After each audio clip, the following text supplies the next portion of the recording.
ISKCON নিয়ে আজকে একজন আইনজীবী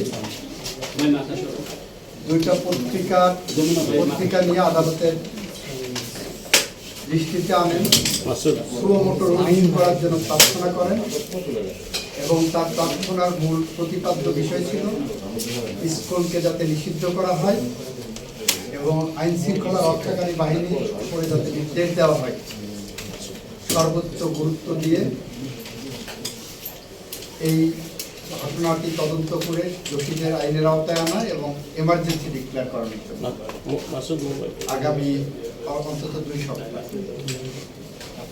এই পরিস্থিতিতে আদালত আমাকে ডেকে পাঠান। আমি আদালতের সামনে যে বলি ইসকনের ইস্যুটা যেটা এটা দুর্ভাগ্যজনক। যে আইনজীবী এটা এনেছেন তার হৃদয়ে যে রক্তক্ষরণ হচ্ছে, এই রক্তক্ষরণ বাংলাদেশের 18 কোটি মানুষের হৃদয়ে। এটা অনাকাঙ্ক্ষিত ঘটনা। এই ঘটনা একটি ক্রিমিনাল অফেন্স। সরকার গুরুত্ব সহকারে এই ঘটনাটিকে দেখছেন এবং এইটার যথাযথ আইনি পদক্ষেপ সরকার নেবেন। এই সংগঠন রেজিস্টার্ড কিনা, এই সংগঠন নিষিদ্ধ হবে কিনা, এই সংগঠনের বিরুদ্ধে কি কি ব্যবস্থা নেওয়া হবে, এই সংগঠনের অস্তিত্ব কি, এই সবগুলো বিষয় সরকারের পলিসি ডিসিশন এবং সরকার এটা খোঁজ খবর নিয়ে যথাযথ আইনিভাবে এটাকে দেখবেন। সব কিছু আদালতের সামনে এসে সুও মোটো নিষিদ্ধ করতে হবে। এই প্রক্রিয়ার সাথে আপনাদের জুডিশিয়াল রিভিউয়ের যে অ্যাকশন সেটা যাওয়া উচিত না বলে আমি মনে করি।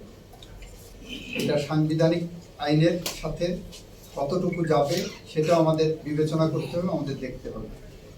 এই কারণে এই রুলটা বা এই নির্দেশনাটা এখন প্রয়োজন আছে বলে মনে করছি না। এটা প্রিম্যাচিউর। দেখেন সরকার কি করছে, দেখেন বিষয়টা কিভাবে হ্যান্ডেল হচ্ছে, সব পর্যালোচনা করে তারপরে যদি হয় তখন প্রপার ওয়েতে আসলে এটা দেখা যেতে পারে। আদালত অ্যাপারেন্টলি মনে হলো যে আমাদের বক্তব্যে সন্তুষ্ট। আদালত বললেন যে ঠিক আছে, কতটুকু প্রোগ্রেস আছে কালকে একটু সকালে ওনাদেরকে জানাতে বলেছেন, আমি জানাবো।